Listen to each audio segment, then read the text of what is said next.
Welcome to Drama by Grace. My name is Sarah, but most of my friends call me Gracie.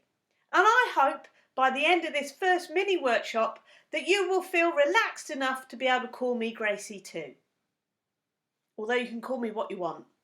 I can't hear you. Just keep it clean. Let me explain what is going to happen. During each weekly mini workshop, we will have the following. An introduction to the theme, a physical warm-up, a mental warm-up to get the creative juices flowing, and then a sign to pop out for when those juices spill out onto the floor because we don't want you to slip. That bit's not true.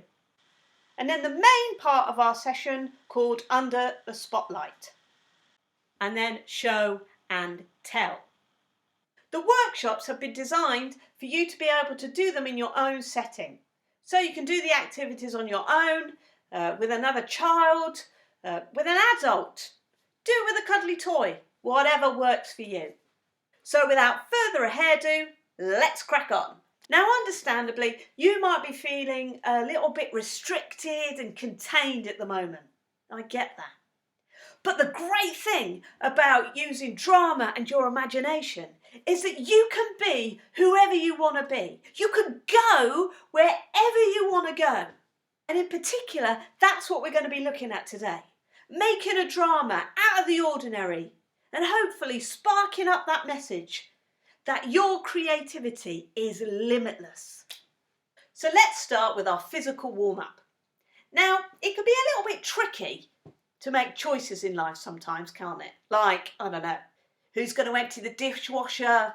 Who gets to choose which Disney movie to watch? Let it go, let it go. Who gets to kick off at the game of football? Who gets to go in the bathroom next? Who gets to eat the final biscuit in the biscuit barrel? Big choices. Before the beginning of time, not long before your parents were born, people used to make choices using the method of rock, paper, scissors. You've all played that, right? Yeah? Rock, paper, scissors, shoot. Rock, paper, scissors, shoot. For our physical warm-up today, we're going to have a game of rock, paper, scissors. Now this is drama, so we're not interested in tiny, whiny, teeny, weeny, piddly actions for rock, paper, scissors. Oh no, we want to be dramatic, we want to exaggerate, so it's time for giant rock, paper, scissors. Go with me. I'll teach you the actions, then we'll have a bit of a competition. Perhaps there's other people in the room that you want to play with. There might be your brothers or sisters, or perhaps that adult that sat on the sofa behind you. Yeah, you. Yeah, don't start looking at the floor pretending you can't hear me. Yeah, there's a child in the room that wants to play rock, paper, scissors with you. That's it, yeah. Get up, get off the sofa, that's it. You can do it. It could be your physical exercise for the day. Brilliant. You're welcome. So here are the 3 actions that you need to know. Rock. The dog is optional. Then we have scissors. Paper, arms as wide as possible, okay? And there's a slight breeze in the air, so I want you to wiggle those hips. Adults, don't worry too much if you haven't got your own hips. This is a physical warm-up, so really throw yourself into each position. Make it nice and strong and clear and commit to it, okay? So if you're paper, make it nice and strong, really wiggle those hips. If you're scissors, yeah, big, none of this. Big, strong, giant rock, paper, scissors, okay? So if you're playing against somebody else at home, I suggest you stand back to back like this. And we'll go 3, 2, 1, turn.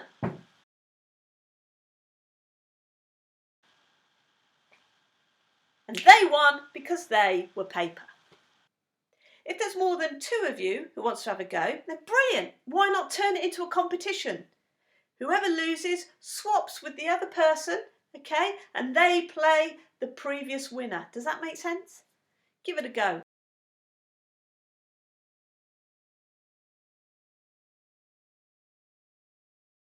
So hopefully you're now physically warmed up. Now we're going to focus on warming up the brain, because if that is warmed up and relaxed, more ideas will start flowing when we move into the under the spotlight section in a minute. Our worlds have got a little bit smaller in recent weeks, haven't they? But like I said in the introduction, through drama we can go wherever we want to go, but in a safe way, in the comfort of our very own homes.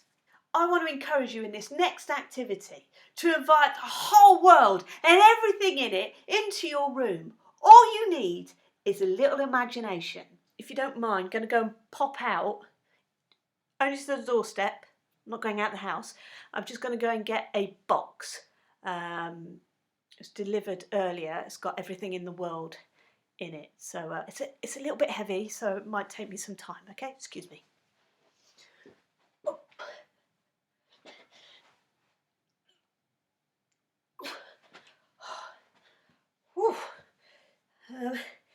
This is a very, very big box. But like I said,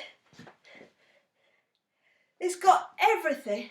Just push it over a little bit more. It's got everything in the entire world in it. So it was always going to be big. Well, it is big, isn't it? Maybe we should, push it down a bit.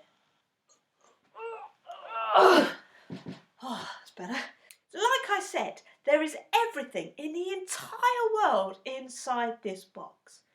And for this activity, I'm going to take out an object, I'm going to do a little clear action with it, and then I'm going to name it, okay? Let's try it.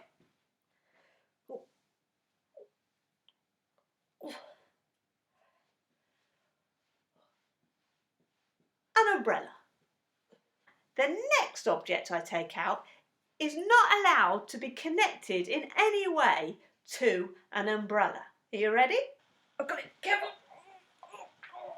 Oh.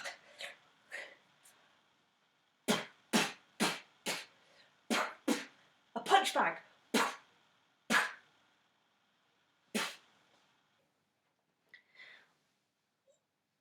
Oh, oh, ow. Oh. Radiator. Now the next item has to be completely different again. It cannot be connected to any of those objects I've already pulled out of the box. Let's try a next one. A computer. And then the next item.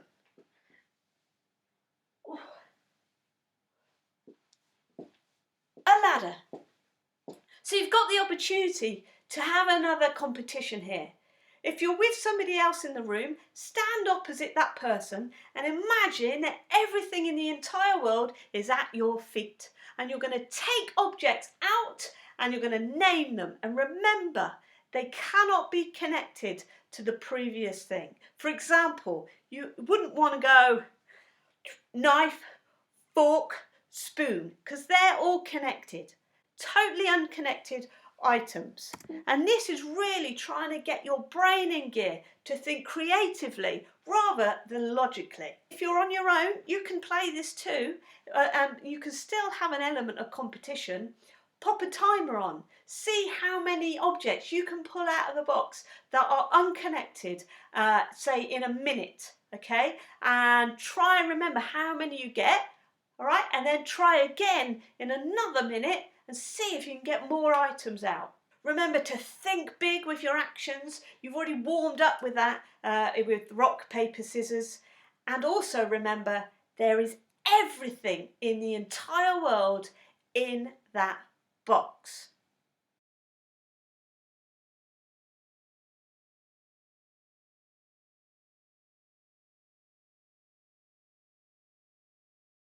If you have participated in that activity on any level, I want to encourage you that you have now demonstrated many skills. But one particular skill I want to focus on is that of coordination. What do I mean by that? That is about being able to think of one thing, but doing an action completely different at the same time. That's really tricky to do. And in that game, you had to think ahead under a time pressure. You had to do one action and say what it was at the same time, whilst trying to think creatively rather than logically. Trying to think of a completely different idea to the one that had gone before you. And basically what you've done is you've let the size of the box down and you've let your creative ideas spill out. That is a skill. What I need you to do now is get yourself an ordinary, everyday object. The less creative and boring, the better. Make sure you get permission before you borrow it. I don't want the adult in your house, wondering where the toilet brush is in their hour of need. In fact, let's avoid toilet brushes, huh? Right, here's mine. Now this activity is called prop impro. Now a prop in drama terms is an item or an object used by an actor during a performance. It's often portable, kind of movable, not part of the set. For example, if a character is pretending they're on their mobile phone, what they're holding is considered to be a prop. Impro is short for the word improvisation. This is when you act or perform without practicing ahead of time, making it up on the spot.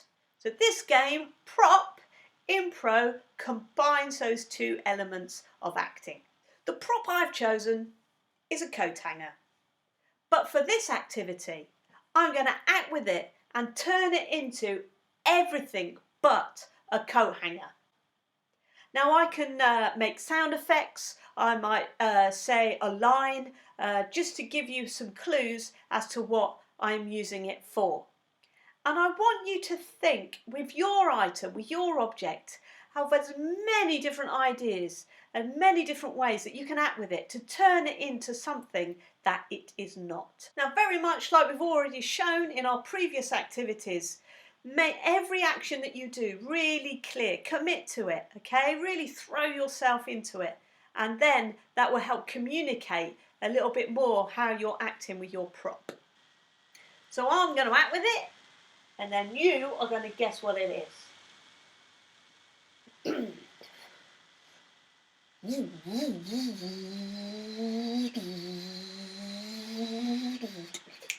gear stick. What I want people to guess is what you are using the object for. Okay, what are you turning it into? Now, it would have been easy for my mate over here to say that I was acting as if I was in a car. I was, but what was I using the prop for? I was using the prop as the actual gear stick. Okay? So see if you can guess this one. Hello? Yes? No, the signal's a bit bad. That's really bad. Yes, yes. Yeah, really bad. No, I'm not out. No, I'm not out and about. I'm in the safety of my own home. I'm doing a drama workshop. Yes, I am. Yes. Okay. Yep. Yep. Please don't call me that in public. Thank you. A telephone. Correct. A mobile phone.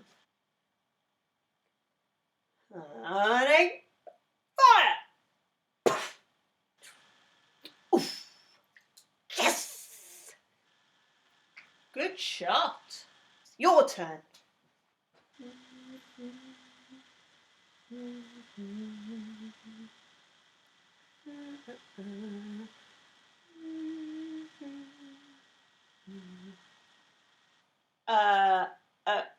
A razor blade. You missed a bit.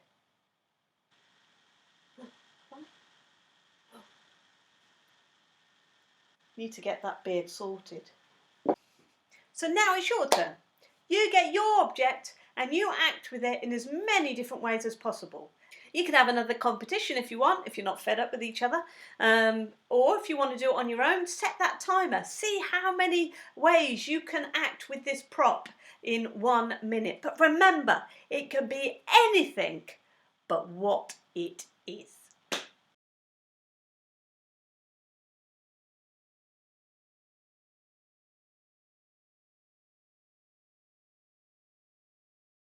Hopefully, in a very simple way, that activity has shown you that your imagination is limitless, and that even with an ordinary object like that, if you inject a bit of creativity into it, you can turn it into anything you want it to be.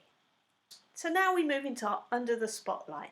And I want you to combine all those skills that you have shown in the warm-ups, yeah? Thinking physically, thinking creatively, thinking of ideas on the spot, going with being creative rather than, thinking too much about the logic behind it, okay? And having a little bit of fun with the ideas in your head.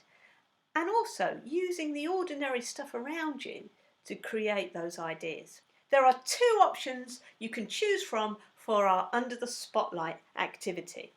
Option 1, I would like you to think of a well-known story or fairy tale, and then I want you to use your ordinary everyday object and use it in as many different ways as possible as you retell or act out that story. However you're using it, make sure the transitions are really smooth. What I mean by that is if you're, I don't know, doing a scene when you're cleaning your teeth, yeah? Let me get my prop. Say if I'm pretending to clean my teeth, but the next minute I'm using it as a sword, I want it to go smoothly into using it as a sword. Make any kind of move from one use of the prop to the next nice and smooth and natural. If you're working with more than one person, then feel free to present this in any way that you like. It might be that one of you is the storyteller and the other acts it out. It might also be that you've been working with more than one object. Feel free to include all those objects in your scene. If you're on your own, then great. Nobody to argue with. Have a bit of fun. Play all the characters. There's no one there to tell you not to. Option 2. Instead of using a well-known story, why not make up your own? And like she says, remember to use the prop in as many different ways as possible. If you're kind of struggling and don't know where to start, you could always use a line to help trigger off an idea. So, for example, you might want to give it the title, "The Day I Discovered a Time Machine." You're welcome. Whichever option you go for, try to remember the basic framework for a story. Remember to try and include a beginning, a middle and an end. Rehearse your scenes and then perform them, either to each other or why not FaceTime somebody that you haven't seen for a while. I'm sure they'll appreciate the entertainment.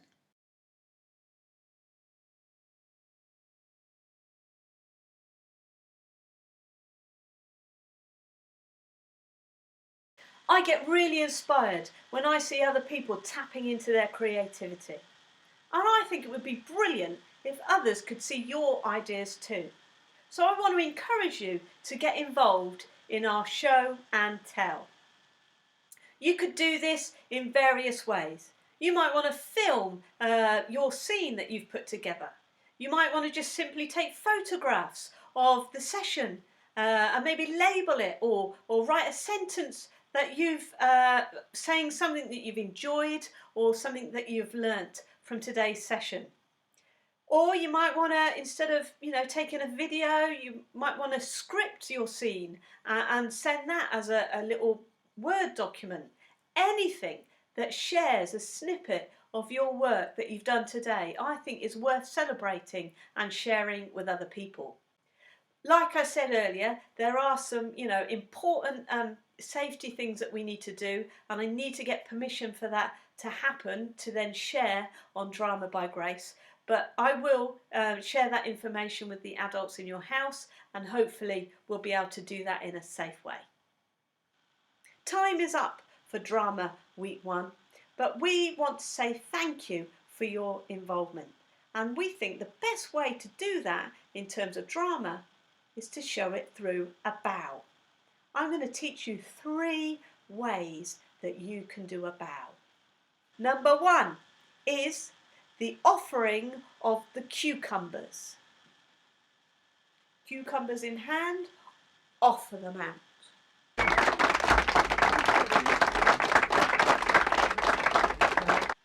Number 2, the removal of all your muscles in your back.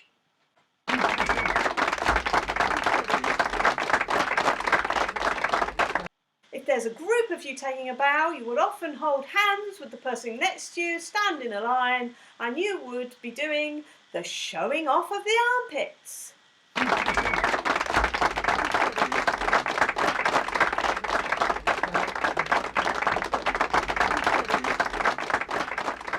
Thank you for joining in today. I really hope you've enjoyed it. See you next week, where we've got so many more games to have a go at, and drama skills to explore, and exciting scenes to act out. In the meantime, if you do happen to find yourself getting a little bit bored, why don't you take a look around you, take that ordinary object and enjoy creating some extraordinary dramatic stories with it. See you next week.